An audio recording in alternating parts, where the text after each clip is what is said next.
estamos en Andares. Cuádrese. Estamos en Andares, en vivo y en directo, y ya tenemos al entrevistado acá, al que supuestamente vamos a entrevistar, Sebastián Panzl. Yo decía antes de que viniera aquí al estudio, que al igual que cuando entrevistamos a Gonzalo, recién me trajo el libro, pero algo leí, cuando vino Gonzalo Maldone, que yo conozco al viejo hace muchos años, y el gurí anda corriendo, y bueno, la entrevista que le hicimos hace como un mes atrás, bueno, aquí hay otro joven también de Las Piedras, que es muy conocido su apellido y muy conocida la familia, desde el abuelo, que lo dije hoy hace un rato, el abuelo, el padre, el tío, yo los conozco de hace años, cuando este era medio chiquitín, por lo menos ya no tan chiquitín. Gracias por venir, Sebastián. Gracias por la invitación. Bueno, Sebastián, a ver, ¿cuántos años estuvo el abuelo ahí? Vos sos Panz. Yo soy Panz. Soy el agente del Banco de Seguro de La Piedra. Exactamente. Te conocen de ahí el apellido. Me conocen de ahí. Aunque tenés que hacer tu camino, que lo estás haciendo. De a poco. Eso. ¿Cuántos años estuviste con el abuelo? ¿Desde que te naciste el abuelo tenía la agencia? Sí, mi abuelo tiene la agencia desde el año 78. ¿Y vos naciste? En el 86. Uf. O sea que te criaste ahí adentro. Sí, señor. Sos hijo de Juan Carlos Panz, Soy hijo de que Juan también Carlos, falleció. Que también falleció. Y del tío José Luis, que yo lo dije también hoy, lo quiero recordar delante tuyo, que yo a José Luis no solo lo conocí en el Banco Seguro, sino después la otra etapa que yo participé con él, que era el Club Juventud. Club Juventud. Claro, que yo estuve con él, con el Tito Sierra, José Luis, el de la farmacia. El Clever. El Clever, era una Sí. banda bien importante. Después empezaron a hablar de el Core. Oh, Después empezaron a hablar de dólares porque empezaron a traer jugadores de acá, de allá. El Juventud se fue para arriba y dije, no, esto no es para mí, mucha plata acá. Me abrí. Pero dime qué una- plantel que tenían, de dirigentes. Bueno, no sé si es el plantel que había dirigentes, pero éramos todos picando hielo, llevando gente para acá, para allá. No, anduvimos un tiempito. Yo tuve 2 o 3 años nomás. Pero bueno, esa es parte de nuestra historia. Además de trabajar con tu mamá, trabajás ahora, ¿no? Sí, con mi madre Cristina. En la agencia, que siguen adelante. Vos te has dedicado al periodismo. Sí. ¿Y por qué te dio país? Desde muy chico me ha gustado leer y cuando tuve que decidir qué facultad hacer, en un momento de incertidumbre, como tiene cualquier joven en ese momento, ¿Y qué edad era esa, Mazo? y cuando tenía 17 años, que tenía que terminar el liceo y eventualmente decidir comenzar una facultad, lo único que realmente me motivaba a ponerme a estudiar no era ni el derecho, ni la medicina, ni la economía, sino el periodismo. O sea, aprender a escribir, a contar historias, a entender, tratar de entender un poco mejor el mundo en que vivimos. Y empecé a estudiar en 2005 en la Universidad Católica, un lugar donde... ¿2005 qué edad tenías, Mazo? Y 18, 18 años. sí, ¿Cuánto tenés ahora? 31. Joven. Y hice la carrera junto a una preciosa generación de compañeros muy talentosos. ¿Alguno de Las Piedras hay? María José Aschieri, una compañera mía del colegio que después nos reencontramos en facultad, y ella también estudió comunicación conmigo en la Católica, y fue una experiencia muy enriquecedora porque comunicación tiene eso de ser una carrera en la que todo el mundo se nutre todos nos nutrimos de todos, y hay personas con perfiles muy diferentes porque es una carrera que comienza con una base y que hay personas con intereses en el cine, en la publicidad, en la comunicación corporativa, en el periodismo. En fin, como intereses muy variados, y que creo que el producto, cada uno de los que egresamos de esa universidad somos un poco todos, y eso lo hace, Un resumen colectivo. sí, es muy, muy interesante, es una carrera preciosa. ¿Y después? Cuando... Después arrancaste, sé que estuviste por allá por el 4 también. Sí, eso fue antes, o sea, en los tiempos de estudiantes empecé a trabajar. Ah, ¿sí? Mi primera experiencia fue una pasantía en los informativos de Canal 4 en 2007. Fue una experiencia muy linda porque, por supuesto que mientras estudiaba me nacían esas ganas de estar en una redacción, ver cómo se hacía periodismo de verdad, no los ensayos que hacíamos en facultad. Tuve esa oportunidad de hacer una pasantía, después se ¿Qué tiempo transformó... estuviste ahí? La pasantía fue de 3 meses y cuando terminó surgió la posibilidad de hacer una suplencia, o sea, cubrir, justo se venía el verano, que mucha gente sale de vacaciones, y entonces tuve la oportunidad de cubrir las vacaciones de algunos compañeros del canal, de otros periodistas. ¿Estamos hablando del informativo? ¿De qué sector del canal? Sí, del informativo. Del informativo. Del informativo, del que le llaman el Centro Monte Carlo de Noticias. Ajá. Hasta el día de hoy. Y también fue una experiencia increíble, a pesar de que la televisión nunca fue el medio que más me llamaba la atención. Lo que yo quería hacer era escribir en diarios. Y allí a principios de 2008 surgió la oportunidad de trabajar en Últimas Noticias, escribiendo de política. Fue mi primera experiencia en diarios, fue algo realmente... Después que escribiste 2 veces se fundió. No, se fundió un poco después. Se fundió después. Es una lástima que se haya fundido Últimas Noticias. Y tenía un tiraje interesante y tenía muy buena imprenta. Sí, y nada, un perfil de salir a buscar noticias y un equipo muy aguerrido. Estaba por ahí, yo llegué a conocer un vecino mío que estuvo en Última Noticia, Omar Avero. No lo conocí. Era vecino de acá, de Las Piedras. Pero sí, yo ya me había ido de Última Noticia cuando se fundió, pero me lo tomé con mucha lástima cuando me enteré de la noticia, porque fue un lugar muy lindo para trabajar. Después surgió la oportunidad del diario El País y después el diario El Observador, que es en el que he trabajado más ¿Cuánto tiempo años. estuviste en el país? En El País estuve 1 año. 1 año. Muy poquito. ¿Y qué escribías ahí? En El País... ¿Cuál era la arista tuya que estaba responsable? En El País tuve la primera experiencia, fue de economía, un suplemento de negocios que salía los viernes. En El País. En el diario del País. Y después había pasado a la parte de política, pero surgió la oportunidad de trabajar en El Observador, que es un diario con el que siempre... Perdona la interrupción, pero antes de pasar al Observador, escribías de economía. Sí. ¿Y cómo hacías para escribir? Porque tú no eres economista. No, pero ¿Cuál no era se- el resumen que hacías? A ver, no cuéntame. no se necesita ser economista para escribir economía. Justamente a veces el no economista puede... Dar un perfil. No, y puede tomar temas y explicarlos de una manera que el público en general los tenga que entender, sacando y echando por tierra todos los términos técnicos que a veces no alejan a la gente de la economía. Diferente es que alguien le diga a la vecina: señora, el déficit fiscal está ubicado en 3,2% del Producto Bruto Interno.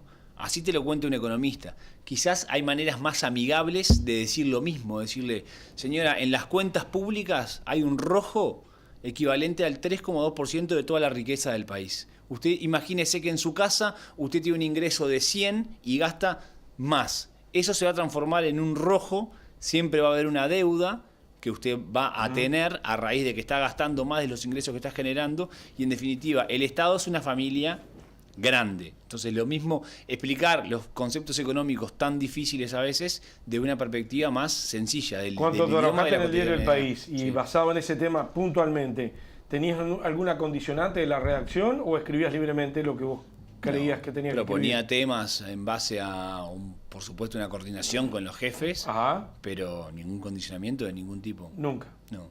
Bien. Luego pasaste al Observador. Al Observador, que es el medio en el que siempre quise trabajar, porque siempre ¿Y estuve... estás actualmente? Sí, siempre estuve muy interesado en su perfil periodístico. Es un diario con un perfil analítico, interesante, que siempre trata de trascender el tema del día y hacer una mirada tal vez un poco más amplia o más detallada de lo que pasa, para contestar preguntas más de fondo. Es un diario muy interesante que a mi juicio hace un aporte interesantísimo al debate público, y ahí estuve en la planilla varios años hasta que ahora estoy escribiendo, pero no como parte del staff permanente, sino como freelance, como periodista freelance, colaborador. ¿Tema? Bueno, también variado. Últimamente estoy escribiendo mucho de temas sociales, pero puede ser temas políticos. La última nota que escribí, que sale publicada mañana, es un mirá. perfil sobre... Atento casco, vaya a comprarlo mañana. Mañana con El Observador sale un perfil de Carlos Iafigliola. ¿Quién es? Es un nuevo precandidato que va a tener el Partido Nacional de cara a las próximas elecciones. Es una persona desconocida, pero que decidió competir contra Jorge Larrañaga y Luis Lacalle Pou en Yo la creo interna que- nacionalista. Adelantame algo del tema, para que la gente lo compre. Carlos Iafigliola se podría definir como una persona bastante conservadora que, por ejemplo, está absolutamente... ¿Sí que está proponiendo la pena de muerte? No, ¿No? en realidad él está, su interés en tirarse a presidente va por, él quiere derribar, perdón, lo que se llama la agenda de derechos que impuso el Frente Amplio, fundamentalmente durante el gobierno de Mujica. Ajá. La despenalización del aborto, el matrimonio voluntario, la posibilidad del Lo cambio de escuché. género, la ley que avala a la venta de marihuanas en las farmacias, etc. Hay una serie de medidas que han sido, según varios grupos sociales, conquistas sobre las que él está en desacuerdo, y por eso va a militar en contra de ellas. Al mismo tiempo tiene un perfil que va a hacer ruido en la interna del Partido Nacional, porque él cuestiona el tipo de candidatos que ha mostrado el Partido Nacional en los últimos periodos electorales. Él dice que no entiende por qué Al parecer, para ser candidato blanco hay que tener un título en Harvard, campo, una camioneta 4x4 o dinero. Él vive en Malvin Norte desde hace 27 años en una cooperativa de viviendas y bueno, desde ese lugar va a intentar competir con sus contrincantes en la internacionalista diciéndole que le falta barrio. Que a los blancos No les es falta poca barrio. cosa. Parte de eso hay que leerlo mañana en El Salvador. Mañana era El Observador. Entre otras cosas que Hay que pedirlo al canillita allá, por la duda. Entre otras cosas que escribieron mis compañeros con también muchísima calidad. Porque es un conglomerado. Lo que va a salir mañana no es solo tuyo. No, por supuesto que no. Bueno, todo el yo diario. no sabía, pregunto. Todo el diario. Mañana Es el Observador hace una apuesta muy importante los sábados, que en realidad no lo sabía. se llama el diario de fin de semana, porque el Observador dejó de editarse los domingos. Pero el fin de semana hace un diario potente, bien analítico, bien interesante, que se lee durante todo el fin de semana. Es un diario largo, con mucha información internacional, información local. Por supuesto que el tema de la semana, que ha sido el asesinato lamentable de esta niña. Ayer. Que Se encontró ayer. Exacto, ese va a ser un tema que también va a estar presente en el análisis del diario, porque a raíz de ese hecho surgieron propuestas sobre, endurecimiento de penas. Larrañaga hoy se mostró partidario de estudiar la posibilidad de instalar la cadena perpetua, y sobre eso también el Observador les garantizo que va a tener una lectura interesante, porque es muy común que ante un caso tan desgarrador como este que ocurrió, surjan este tipo de propuestas. Y otras, más graves incluso. Y otras. Algunas, yo lo digo ahora, algunas que vi en el día de ayer son obscenas. Pues son tan duras, que nos pasamos de rosca. Hay que buscar, y ojalá mañana parte del Observador sea eso, qué nos está pasando como sociedad para que un individuo haga lo que hace. Sí. Para que un individuo diga que una niña de 4 o 5 años, el otro día lo estaba mirando en el Canal 4, una entrevista que hizo el botija que tiene un poco más de tu edad, que entrevista mañana a las 7 de la mañana. A Nicolás Núñez. A Nicolás. Había un forense y le preguntaron, decía, le han contestado a algunos que han hecho este tipo de cosas que una niña de 4 años le exista. Es increíble. O sea, ¿qué es lo que pasa para que pasen estas cosas? Digo? Sí, sí. Que algo hay para que un tipo esté enfermo y haga lo que hace. Es ¿Qué es lo que pasa? Que no creo que pase solo por el gatillo, plac, plac, plac. No. Pero A veces bueno. las soluciones mágicas que aparecen ante estos casos no suelen ser las correctas. Esos atajos terminan saliendo caros. Habrá que estudiar mucho y mucho los medios que tiene que ver también, ¿no? Las cosas que decimos y que hacemos a diario. ¿Por qué estás escribiendo este libro? 3 libros, pero me lo decía ahora, vamos a poner una tandita pequeña. Claro. Dame una pequeña tandita y ya volvemos. Estamos con Sebastián Panz, que vino a hablar de un lanzamiento, Carta de las Trincheras, los uruguayos en la Primera Guerra Mundial, y yo lo agarré para hablar de otras cosas, ya de paso cañazo. Vamos arriba. Seguimos, estamos en Andares, estamos en vivo, nos puede ver en directo por Vera TV, Canal 11 Las Piedras, ¿no? ¿Lo ponés ahí en el piso? Porque estamos saliendo por internet en directo. A ver, veratv.com.uy/canal/6055 en directo. Un saludo a los amigos de China que nos están viendo. No nos entienden nada, pero yo sé que son comprensivos y nos ven. A los rusos que nos están viendo. En Norteamérica hay algunos uruguayos que nos ven, porque ahí hay muchos uruguayos, hay unas colonias interesantes uruguayos y de habla hispana. Pero en Australia, el otro día entrevistamos a la ministra de Suecia, que estuvo por aquí por Las Piedras, y la entrevistamos un largo rato y estamos compartiendo algunas publicaciones con ella. ¿Se acuerdan la ministra que es más o menos, atiende algo parecido a lo que es acá la ministra Marina Arismendi, el MIDE? Bueno, de Bienestar Social, no me acuerdo cómo era que le habíamos, pero era así. Es la ministra, ¿cómo era? Ada Gassner. ¿Lo tenés por ahí? Bueno, no importa, jalo. Un saludo a todos ellos por ahí. Sé que hay gente en España que ve el programa y bueno, y más que nada la gente aquí en Uruguay que a través de internet nos ven en Colón, nos están viendo en la costa, nos están viendo hoy y ahora en Maldonado, hoy y ahora en 33, hoy y ahora en San José, hoy y ahora en Florida, hoy y ahora, bueno, en el resto de Canelones. Y en directo por el canal La Paz, Las Piedras, Canal 41, Progreso, Juanicó, Canelones Capital. Por el canal 41 en Pando, en Palmeolmo, Pando, Barros Blancos, Colonia Nicolich, Aeroparque, Toledo y Suárez. Ahí, en directo por el cable. Pic, pic, y nos ven.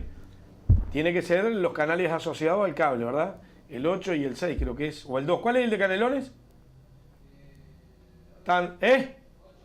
8 de Canelones y el 6 de Pando.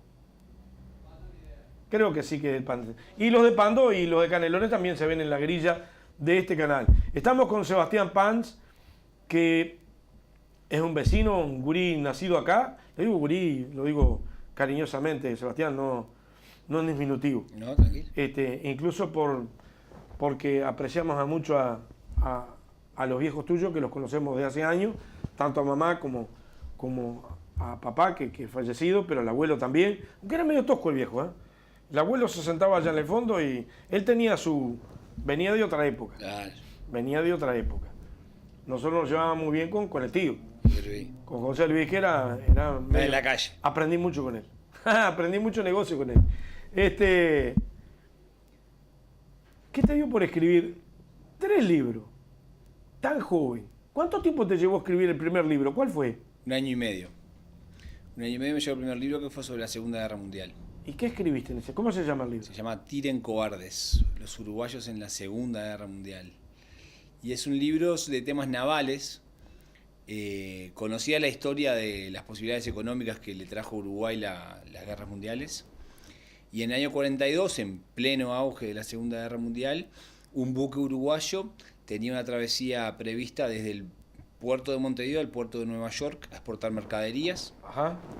Llevaba tasajo, cuero, fertilizantes, carne. Y ¿Son historias reales o ficticias? No, son historias reales. Ajá. En aquel mundo en guerra que estaba en disputa, había muchísimos submarinos italianos y alemanes que custodiaban el Atlántico, tratando de impedir que sus enemigos, los aliados, recibieran abastecimiento de materias primas que eran claves en la guerra. Y bueno, un submarino italiano torpedió a este buque uruguayo, un buque mercante, y murieron 14 de los tripulantes. ¿De dónde sacaste esa historia? Esa historia me enteré de manera muy fortuita, en medio de unas lecturas desperdigadas que estaba haciendo en unas vacaciones, y contacté a gente de la Armada que la conocía al dedillo. Era una historia muy conocida en el ámbito naval, pero era una historia como de ellos, no había salido para afuera, digamos. No había llegado al gran público y apenas un puñado de personas con grandes conocimientos históricos la conocían. Entonces, a través de contactos con familiares, cartas, fotos, recortes de prensa de la época, los diarios de la época hicieron una gran cobertura de estos hechos, pude reconstruir aquella historia y contarla en el libro. Ese fue el primero. Te llevó 1 año y medio. Sí. ¿Por qué agarraste para esa historia? ¿O por qué agarraste? Podrías haber escrito de futuro. A mí las guerras mundiales siempre fueron temas que me apasionaron, porque su relevancia para entender el mundo en que vivimos es clave. Y el objetivo fue buscar historias locales que estén vinculadas a esa guerra. O sea, Historia de uruguayos. Claro, escribir de la guerra, pero no desde la óptica de Hitler, Churchill, Stalin o las estrategias militares de los ejércitos, sino mostrar el sufrimiento de la guerra desde otro lugar, desde un lugar mucho más micro, si se quiere, de estos uruguayos que viajaron en un buque y fueron víctimas de un submarino italiano. ¿Cuál fue tu segundo libro? ¿Y qué espacio tuviste entre que escribiste el primero y el segundo? Es curioso que yo había empezado a escribir el que después a la postre fue el segundo libro, lo abandoné porque me sedujo esta historia de la Segunda Guerra Mundial. El segundo libro, que fue el primero que empecé a escribir, se llama Fusilados y Verdugos y es la historia de la pena de muerte en Uruguay. Hoy que hablábamos de las propuestas que surgen a raíz de horrendos crímenes como el que está sufriendo la sociedad uruguaya estos días, en Uruguay, desde los tiempos coloniales hasta el año 1907, la pena de muerte estuvo vigente. Por supuesto que es una norma que heredamos de España cuando éramos una colonia española y en aquel régimen europeo estaba más que vigente la pena de muerte y se instaló aquí en estos territorios, en la banda oriental. Una vez que Uruguay logró la independencia y juró su primera constitución en 1830, la pena de muerte fue consagrada por aquella primera Carta Magna y estuvo vigente hasta principios del siglo XX. Fue abolida en 1907 bajo el gobierno de Claudio Williman. Gracias al impulso del vallismo, José Valle Ordóñez era un ferviente opositor de la pena de muerte, escribió decenas de artículos en contra de la pena de muerte e hizo todo lo que estuvo a su alcance como presidente para abolirla. Fue una campaña mediática muy interesante porque quien era el abanderado de la posición abolicionista era nada menos que Pedro Figari, en su faceta de doctor en Derecho, destacadísimo penalista, que tenía mucha experiencia de campo, tuvo trabajo en las cárceles, sabía de qué estaba hablando cuando hablaba de crimen. El doctor Pedro Figari, que es conocido por su faceta artística, pero también fue un destacadísimo penalista. Y Figari escribía columnas en los diarios de la época y enfrentaba a los defensores de la pena de muerte, también otros destacados intelectuales de la época que defendían ese mecanismo de castigo al delito. Sin embargo, en 1907, bajo la aprobación de una ley, la pena de muerte fue abolida y nunca más fue restaurada en el país. Ese es mi Y eso está en la libro. Constitución también, ¿no? Sí, está consagrado constitucionalmente. A nadie se le aplicará la pena de muerte. Uh-huh. Ese fue tu segundo libro. ¿Cuánto demoraste en escribirlo aproximadamente? Y sí, ese libro, un año aproximadamente. Porque Y tiene que ver con eso. ¿Te han ayudado a elaborar la estrategia de cómo desarrollar el libro o lo has hecho vos como has querido? Los he hecho yo como he querido. Después, por supuesto, que pasan por una edición. Los edita Editorial Planeta. Yo te lo decía en cuanto a que luego tiene que ser leíble, no es solamente... Claro, bueno, pero yo tiene que haber un atractivo. Ahí está. Claro, o sea, Explíquele. estoy tratando de aplicar lo que hablábamos antes, que yo estudié en facultad. O sea, en mis tiempos de estudiante... Tenés un boceto de más o menos cómo ir elaborando la estrategia para que atrapar al que lee el libro. Tendrán que ser los lectores que digan si el libro atrapa o no. Estudié para lograrlo. Si lo logré o no es otra discusión. ¿Y cómo vas en eso? Sacaste un tercero, así que tan malo no vas. Y arrancaste haciendo un gurí. Pues si tenés 31 y arrancaste el primer libro, ¿qué edad tenías? ¿26, 27? Y sí, con 27, 28 empecé a escribir. ¿Y qué Después de muchos años escribiendo en prensa. ¿Qué te pasa a vos cuando te llaman y te dicen, che, te felicito o te critico por el libro? ¿Le erraste acá o te felicito por ir acá? ¿Te han golpeado el oído en eso? Sí, sí, por supuesto. Mirá qué bueno. Por supuesto. Y te diría que le presto más atención al que me llama para criticarme que al que me llama para felicitarme. No lo llamen para felicitarlo al muchacho, ¿eh? Por supuesto que me encanta que me llame. Por supuesto que me encanta que alguien me llame y diga, me encantó el libro. No te voy a decir que no, porque sería una idiotez. Pero también me gusta cuando alguien me dice, mira, el libro me gustó, o hay tal parte que me enlenteció la lectura. Mira, hace 15, 20 días me llamó una persona a la cual yo no conozco y me comentó que había disfrutado mucho de este libro, el tercero, Cartas de Que las es el que Trincheras. vamos a hablar ahora. Sí. ¿Vos vas a hacer una presentación en La Piedra de este libro? Ayer fue, ¿Ayer fue? en el Centro Cultural En el Miguel centro- Ángel Pareja. Miguel Ángel Pareja. A la cual le agradezco mucho a la comisión directiva del centro porque fue una instancia muy agradable. ¿Cómo estuvo? Estuvo muy linda. Comentame, ¿qué le dijiste a la gente ahí en el centro Mario Pareja? Le dije a la Sobre este gente libro. que en 1914, cuando estalló la Primera Guerra Mundial en Europa, Uruguay era un país que tenía un altísimo porcentaje de su población de origen europeo. Entonces le conté a la gente que cuando yo me propuse escribir este libro, quise encontrar historias que relacionaran a Uruguay con la Primera Guerra Mundial y lo hice convencido de que iba a encontrarme decenas de historias y mucha información. ¿Por qué? Porque si en Europa las potencias estaban a punto de iniciar una guerra en defensa de su supremacía y de este lado del mundo había europeos, era evidente que tienen que haber pasado muchas cosas acá porque aquellas personas estaban viviendo en un país ajeno. Ellos eran europeos. Entonces, ¿qué sucedió? Muchos de esas personas que habían nacido en Europa viajaron a sus países de orígenes para pelear por sus ejércitos, pero lo más interesante de todo, y que es el centro del libro, es que algunos de sus hijos, ya nacidos en Uruguay, pero que se consideraban europeos también, ¿Este que va a pelear Francia? exactamente, por ejemplo, un montevideano de 21 años, fotógrafo de profesión, Bartú de apellido, hijo de un francés, que sintió que el mundo estaba en guerra, que la supremacía de Francia estaba siendo amenazada por los alemanes y decidió embarcarse como voluntario para pelear por el país del que provenía familiarmente. Dice que fue condecorado. Fue condecorado. Por su valentía. Fue condecorado, fue Siendo un gurí estamos hablando, ¿no? 21 años. Murieron cientos de millones de personas. Murió millones de personas. Él sobrevivió, pero después murió al final. Él murió una vez terminada la guerra. Ahí está, en la guerra no Apenas murió. terminada la guerra. Murió también por algunas heridas que contraía de la guerra y se contagió de la gripe española, que fue una pandemia que estalló en Europa. Quiso venir a Uruguay y no pudo. Quiso venir a Uruguay y no pudo. ¿Por qué? Contalo. Que la gente después compre el libro. En un momento... Lo que puedas contar, digo. Sí, cómo no, con mucho gusto. Al igual que casi todos los combatientes de esta guerra, Juan Bartú se imaginaba una guerra corta y repleta de hazañas. Se imaginaba una guerra de 6 meses y volver a su casa con el triunfo militar sobre sus hombros. Sin embargo, la realidad lo esperaba con bastante más crudeza. Fue una guerra larga de 4 años, sangrienta a más no poder, que lo separó de su familia, de su vida, de la ciudad en la que había nacido. Entonces, en un momento de angustia, él intentó hacer los trámites para lograr unas vacaciones de 21 días en Montevideo y volver después al frente de batalla. Sin embargo, esa solicitud fue negada y tuvo que seguir batallando hasta que llegó al final de la guerra. Francia es uno de los ganadores de la guerra, está en el bando ganador, y Juan Bartú festejó en las calles de París aquel triunfo y pocos días después murió. ¿De dónde ubicás a Bartú? O esa historia de Bartú, que es real, no es ficticia. No es ficticia. Lo que yo hice fue lo que haría cualquier investigador, sin grandes misterios ni secretos.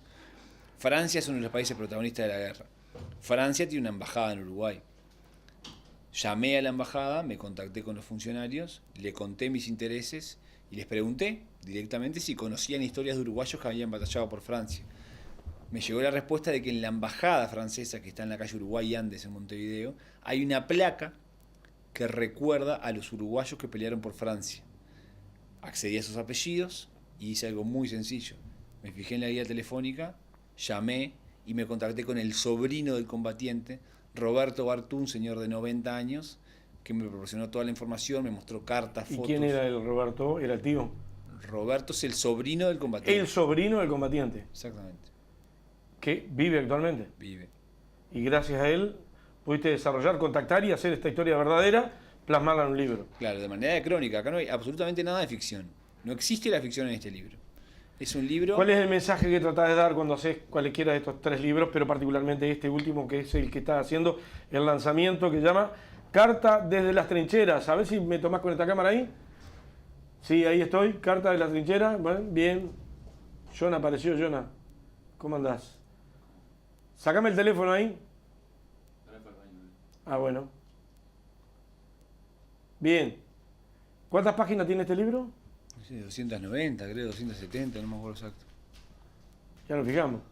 235. 235. 237 terminar ahí. Yo en realidad no quiero dejar un mensaje. Lo que yo quiero es... no. La historia, narrarla. Yo no... Y leíble. No sentí la necesidad de dejar un mensaje. Lo que sentí la necesidad es ir a contar historias que valían la pena ser contadas. Y estas creo que lo valen. ¿En el futuro pensás seguir en ese mismo trille? Actualmente no estoy escribiendo porque no se trata de escribir por escribir. Cuando tenga un tema que me interese, me atraiga, me den ganas de leer, escribir, pensar, lo haré. Pero no tengo claro si voy a seguir escribiendo libros. Sí sé que voy a seguir escribiendo en diarios. Seguramente algún día, porque como lo disfruto, puedan surgir las oportunidades, pero... Digo, porque escribir, pongámonos de acuerdo, vos que estudiaste, yo no estudié, pero escribir en un diario es más concreto y más al día de hoy. Escribir este tipo de historia te lleva tiempo elaborarla, pensarla y buscar las fuentes. Por supuesto. Pero a mí me gusta mucho escribir, es una de las actividades que más disfruto. Teniendo tiempo libre, tener la oportunidad de irme me armé un pequeño escritorio en mi casa, donde tengo mi tranquilidad y mi espacio. ¿Dónde estás viviendo? ¿Acá en La Piedra o Montevideo? No, en Montevideo. ¿Cuándo vas a hacer la historia de La Piedra? Voy a hacer historia de las piedras. Está bien. No, ¿cuándo vas a hacer la historia de La Piedra escrita? La historia de las piedras desde suena tu mucho. ángulo, de un joven de 30 años. La historia de las piedras suena mucho. ¿Contar alguna historia vinculada a la piedra? Me puede gustar. Me gusta, sí. Yo capaz que fui demasiado ambicioso y un poco más veterano, mirando aparte, la historia de la mucho piedra... más. Ahí tengo a Freddy González, Rosy Pacina, que ya no está más, pero digo... Grande Rosy Pacina. Pero alguna historia de la que Freddy vos... también. Freddy también. Y ve el programa. Saludos, Freddy. Freddy. Está mirando el programa, Freddy. Grande. Un tipo que... No, mirar alguna historia de algunos personajes, las piedras que los hay. Sí, cómo no. Sí, por supuesto. Es cuestión de que se unan... Aunque tu filo, en general, apunta, como dijiste además en parte de la entrevista, te encanta mucho el tema, lo que fue la guerra mundial, lo que fueron las guerras mundiales. Sí. Es un tema. Y por ahí está tu beta. Puede ser. ¿Qué te atrae más? También puedo modificar mi perfil y escribir sobre otras cosas, por supuesto. ¿Y estás dispuesto a hacerlo eso? Sí, claro. ¿Estás abierto? Sí, claro. Hoy por hoy, ¿dónde consiguen este libro? Carta desde las trincheras. Dicho sea de paso, Yo voy a adelantar el final, más o menos. Algo lo bichoneé, aunque no lo tengo acá. No es, la historia es media triste al final, ¿no? Sí, que es una historia vinculada a unos Un momentos... muchacho joven Sí. que se embala, y está bien que se embale, y ahí está. Se detalla en el libro, hay que comprarlo, que vale 400, 500 pesos. ¿Dónde? ¿En las librerías de las El piedras libro está? Frida sé que está. ¿Frida está? Frida, sí, a la amiga Mariana, que es un gran aporte a esta ciudad, de cómo que ojalá que se mantenga ese perfil de el librero, en este caso la librera, Sí, sí, sí. que no se trata solo de vender el bestseller, el libro del momento de Dan Brown o de quien sea, sino de recomendarte, te avisa de novedades, sabe qué te gusta leer, ojalá que nunca se pierda Mariana eso. Randonea, ¿no? No recuerdo el apellido de Mariana, porque siempre Sí, leí sí. que Mariana no sé el apellido, pero Randonea. ojalá que nunca se pierda eso del librero que sabe quién sos, te conoce. Para ella, yo soy Sebastián, ella es Mariana, no es simplemente una persona que vos vas y le decís dame el último libro que esté vendiendo mucho de Isabel Allende, sino que sabe qué te puede llegar a gustar, ojalá que eso se mantenga. Dicho sea de paso, ya que nombraste a Isabel Allende, en esa escritura y con 30 años que tenemos, 27 que arrancaste a escribir, ¿has bichado a alguno de la gente que ha escrito a nivel internacional? ¿Le has leído algo que te pueda interesar, que la puedas aplicar en tu tarea? Ahora, por supuesto, yo antes de empezar a escribir fui siempre un gran lector, o sea, me encanta leer, siempre estoy leyendo cosas muy diferentes, tengo autores que me gustan mucho. ¿Cómo qué? A mí me gusta muchísimo, por ejemplo, Arturo Pérez Reverte, el español, que escribe novelas históricas alucinantes. De hecho, tengo que confesar que cuando yo empecé a escribir, quise escribir novelas históricas, que significa a partir de un hecho real, constatable, pero que después el autor se permite algunas libertades literarias, puede inventar personajes, diálogos, crear escenarios. Eso es lo que hace Arturo Pérez Reverte. O Padura, por ejemplo, el cubano, que también tiene libros excelentes. Yo quise hacer eso, pero no pude, lo tengo que reconocer con toda franqueza. O sea, no me sentí cómodo con el formato novela y tuve que recurrir a algo más sencillo, como fue escribir crónicas de hechos reales. Pero bueno, sigo leyendo y estoy empecinado que algún día voy a escribir alguna novela histórica, espero que esté buena. Te va bien, tiene la particularidad de un libro que queda. Si bien está en internet, hay un montón de cosas en internet, el libro queda y el libro uno lo lleva, lo trae desde el escritorio. Lo presta, lindo. Bueno, yo no voy a decir en otros lugares que la gente lee un libro también, no lo vamos a decir. Pero la gente lee libros en muchos lugares y también se lo lleva a la playa, ¿por qué no? Ya estaba mal pensado.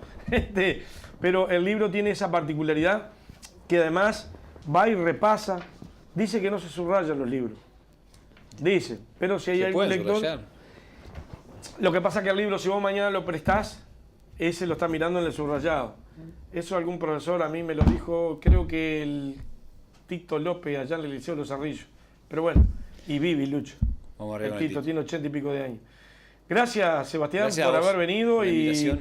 y algún teléfono que puedas dar o que quieras dar si alguien quiere consultar sobre el libro, si es conveniente o que vaya a la librería nada más. Sí, o sea, no tengo problema. Mi correo electrónico es mi nombre y apellido @gmail.com.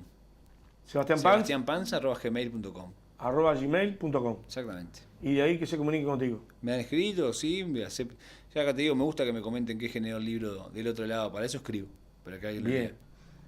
La editorial Planeta fue quien lo editó, los tres ejemplares. Sí, los tres casos. Las tres casos. ¿Cuántos tiraste de este libro, este último? 1000. ¿1000? Ah, pucha. ¿Que vender 1000 en todo el país? Es bravo. No es Se fácil. vende muy poquito. Al ser una editorial que te lo edita, también te asegurás que esté en todas las librerías o en las que ellos trabajan. Sí, exactamente. Eso es muy importante. Sí. Gracias por haber venido. Gracias a ustedes por la invitación y a toda la gente. Un saludo a toda la familia tuya por ahí. Muchas gracias.